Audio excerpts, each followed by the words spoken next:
Oi, gente! Bem-vindos a mais um vídeo explicando o GOT para meu namorado.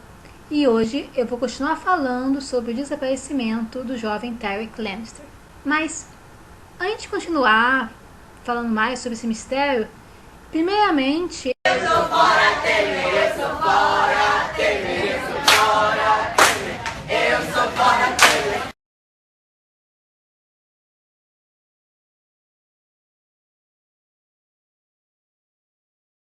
eu queria abordar uma coisa que eu falei no fim do vídeo passado e acho que não aprofundei direito, que é a teoria que, na verdade, foi o Varys o responsável pelo sumiço do Tariq, que é, na verdade, uma coisa que o Jaime acredita e expõe num dos capítulos dele.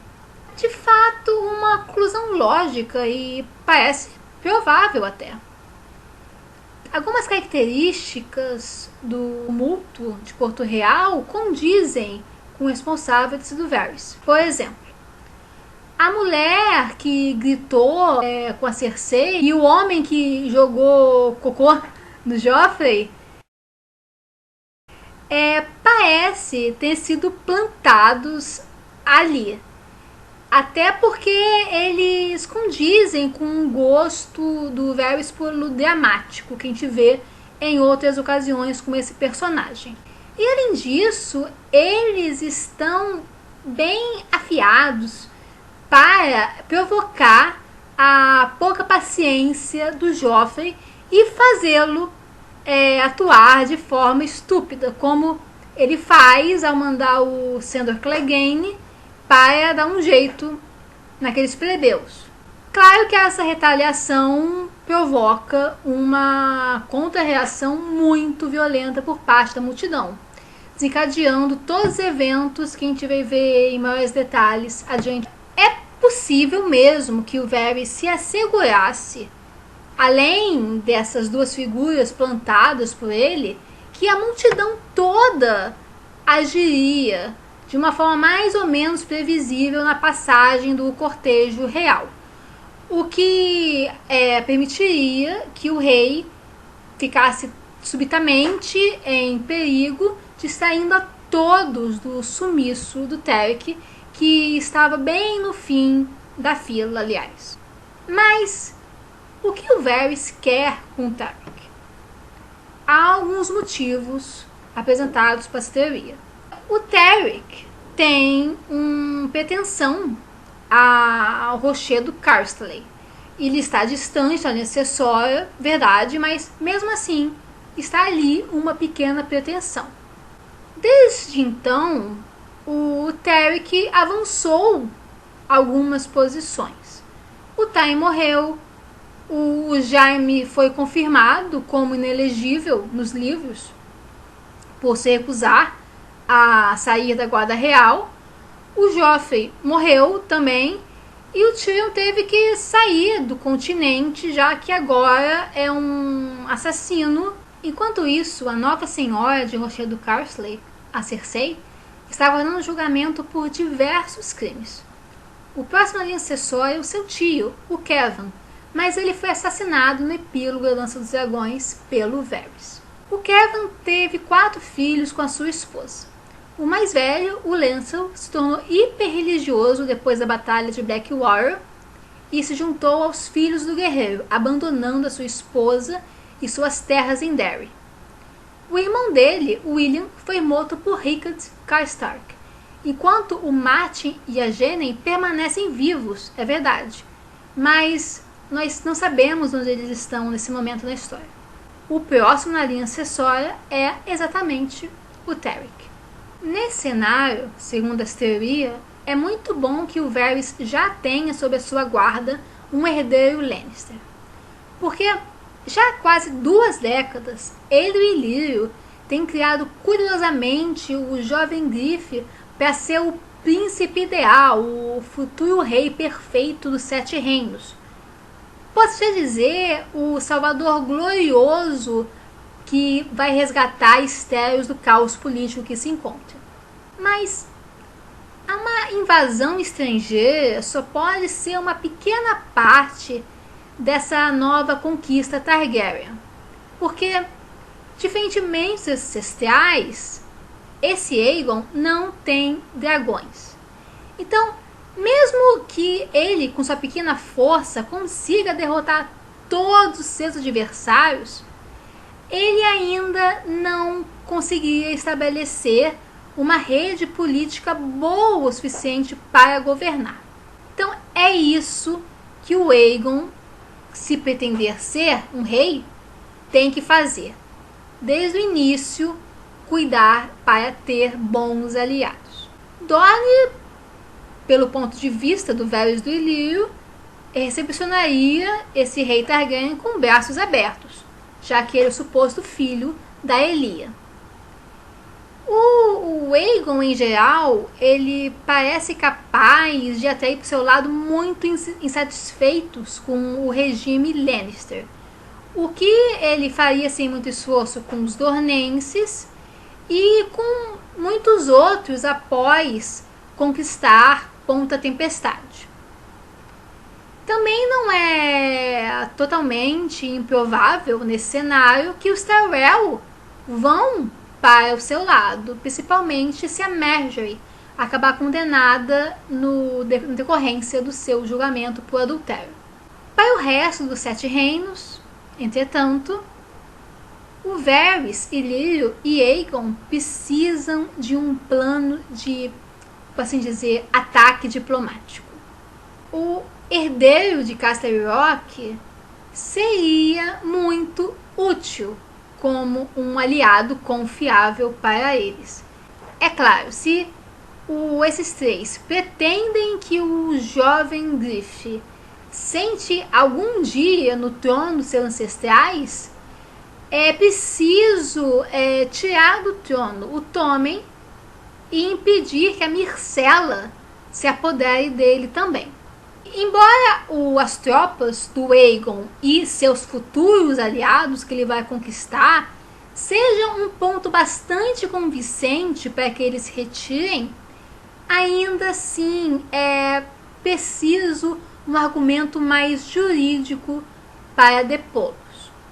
O que seria facilmente conseguido se houvesse uma testemunha do lado do rei Aegon VI que pudesse testemunhar sobre a bastardia dos 2 irmãos. E a bastardia do Tommen e da Myrcella, já sendo um rumor bem comum em Estéreos graças ao Stannis, só fortaleceria o argumento do Tarek.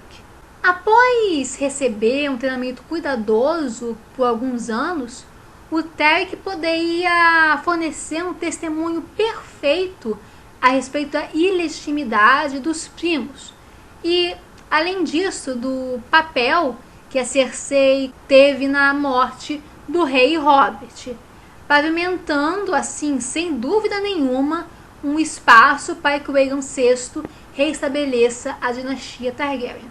Então, depois do afastamento de Tommen e Myrcella, o Tarek aparece como um nome muito bom para o novo Lorde de Rochedo Casterly, a ser nomeado por um monarca muito grato. Por que não? Ele está totalmente desconectado com os escândalos Lannister em Porto Real e é um candidato muito atrativo e sem máculas para dominar as terras ocidentais e se tornar uma parte da nova Ordem de Aegon em Estéreos. Não me entendam mal, eu gosto dessa teoria, eu acho ela boa. E é até possível que ela se torne realidade nos livros. Embora eu acho que seria um pouco estranho por parte do autor, porque ela tem alguns problemas de lógica meio graves. Ela não faz tanto sentido assim se você parar e pensar mesmo nela. Existem alguns problemas na ideia que foi o Varys a sequestrar o Tarek durante a revolta de Porto Real. Por exemplo, como é que o Varys saberia que o Tarek seria potencialmente importante para a sucessão do Rochedo Casterly alguns anos mais tarde? Na época do desaparecimento, absolutamente nada indicava isso.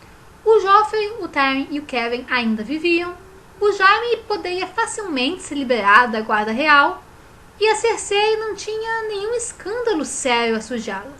E, claro, não é imaginado que o Tyrion seria procurado por assassinato ou o Lancel se tornaria tão religioso. Além disso, onde é que o Tarek está sendo mantido há tanto tempo? O que foi prometido exatamente para ele ficar tão pacificamente desaparecido por anos?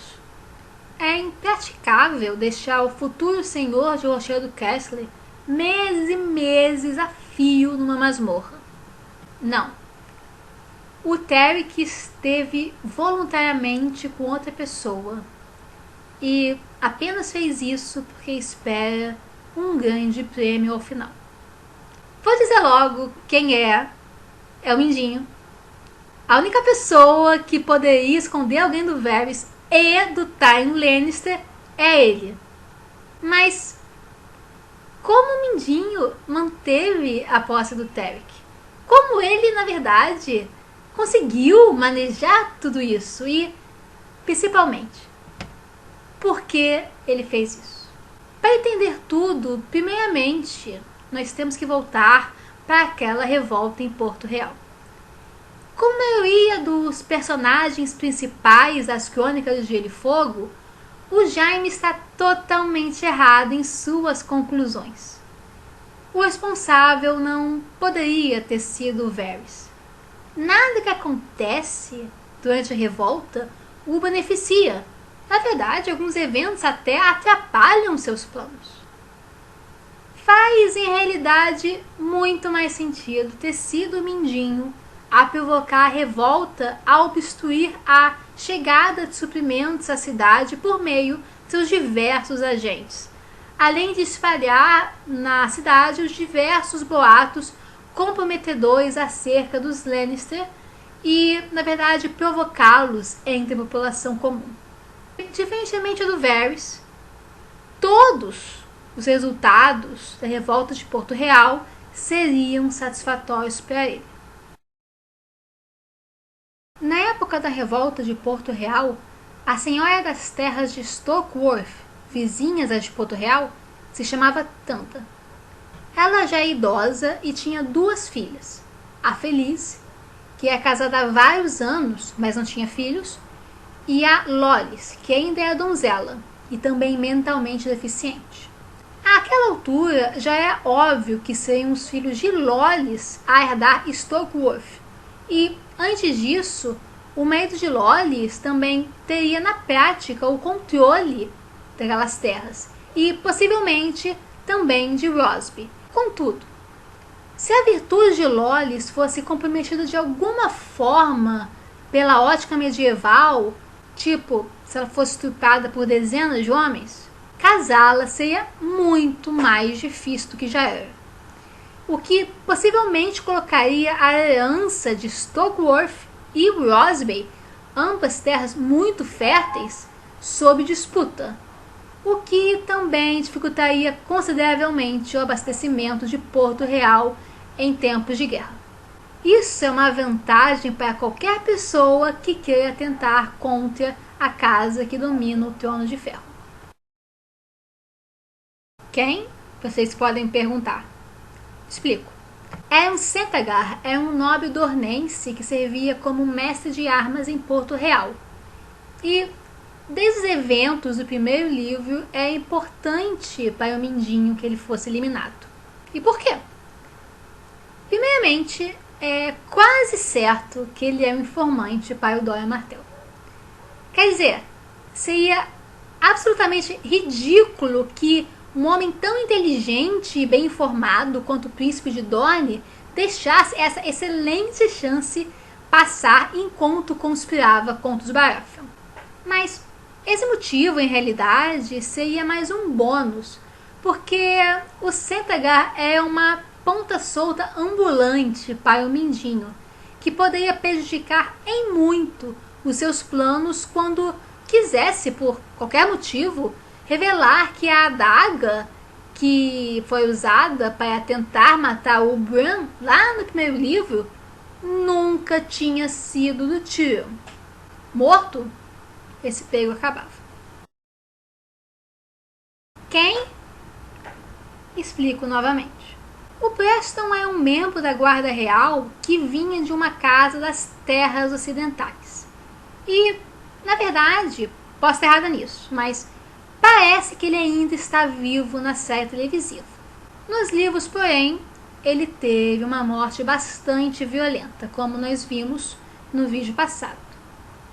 Mas qual seria a vantagem do Mindinho para mandar matá-lo durante a revolta de Porto Real? Bem, para começar, o Preston era um membro da Guarda Real que vinha da casa Greenfield, que era a vassala dos Lannister. Ora, privar o mais importante sustentáculo político-militar financeiro dos Baratheon de Porto Real de um de seus defensores é sempre interessante, principalmente para quem quer facilitar ao máximo o caos nos Sete Reinos para os seus próprios objetivos. E além disso, é bem vantajoso que o Preston fosse cedido na Guarda Real por alguém leal ao próprio Mindinho.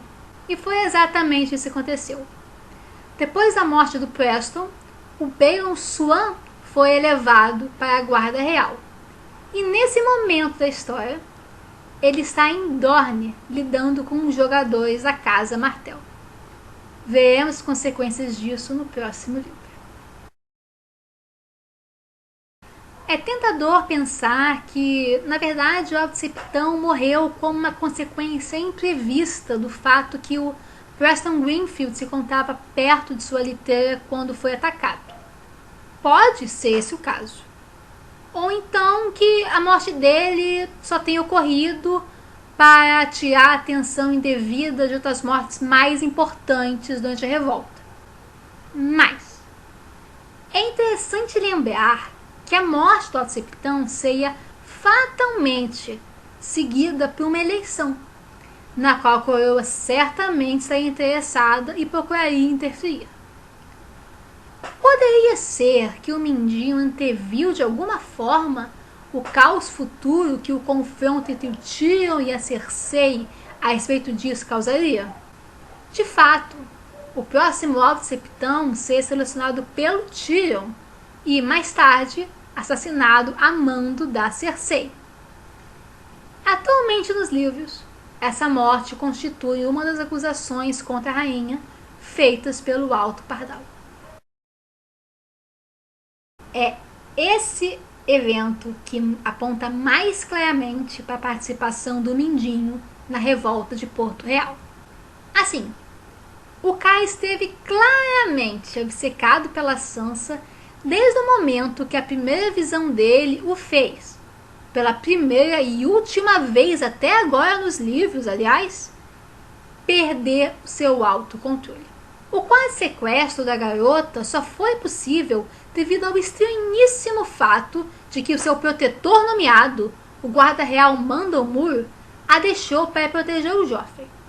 Mas o rei já estava suficientemente protegido, então por que ele fez isso? Porque, é claro, ele estava a serviço do Mindinho. Supostamente, o Mandon Moore foi nomeado para a guarda real devido à indicação do Jon Arryn, mão do rei da época. Mas o Jon não gostava muito dele. Então, isso aponta para o fato que a sugestão provavelmente partiu da esposa do Jon, a Lysa Tully, que então possivelmente o fez a pedido do Mindinho. Mais tarde, outro fato estranhíssimo clarifica ao serviço do Mandon Moore, ao Mindinho. O guarda real tenta matar o Tyrion em meio à batalha de Blackwater. Mas o Tyrion não fala explicitamente que o Moore fez aquilo a mando da irmã dele, a Cersei? Como todos os personagens das Crônicas de Gelo e Fogo, o Tyrion está errado em suas grandes conclusões. Na verdade, o Tyrion quase morreu pelas mãos do Mandon Moore porque ele é uma testemunha em primeira mão das armações do Mindinho. que, então, como Santa Gar, deveria ser eliminado o mais cedo possível. Entretanto, nenhuma explicação nos é dada, porque, convenientemente, o Mandomur se afogou durante a batalha. De qualquer forma, os planos do Mindinho para Sansa nessa ocasião são arruinados pela imprevista participação do cão de caça, que salvou a garota da multidão. Então, só restou ao Mindinho criar uma nova distração para retirar Sansa da guarda dos Lannister. Veríamos tal situação logo no livro seguinte, quando Joffrey morreu envenenado no seu banquete de casamento. Uma vez que o Mindinho já comprou boa parte da guarda de Porto Real, seria muito fácil que o Tarek fosse afastado discretamente do resto dos cortesões, a título de proteção, e, como Robert tantos anos antes, durante a Batalha dos Sinos, levado em segredo até um bordel, onde a partir de então é mantido sob proteção do Mindinho até poder ser retirado em segurança. Isso muito provavelmente ocorreu na mesma ocasião que o Mindinho viajou com a Sansa para o Vale após o assassinato do Joffrey. A essa altura, o Tarek já seria um homem, muito diferente da criança sequestrada anos antes. Após tanto tempo preso em um bordel, o seu apetite por carne feminina, como Stannis descreve, fatalmente se desenvolveria, que tornou o prêmio que Mindinho lhe prometera anos antes ainda mais interessante.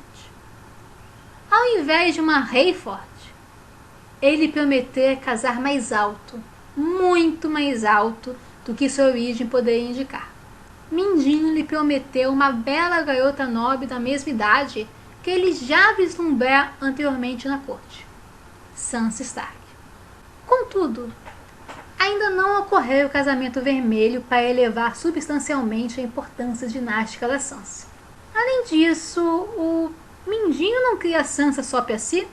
Sim, claro que cria.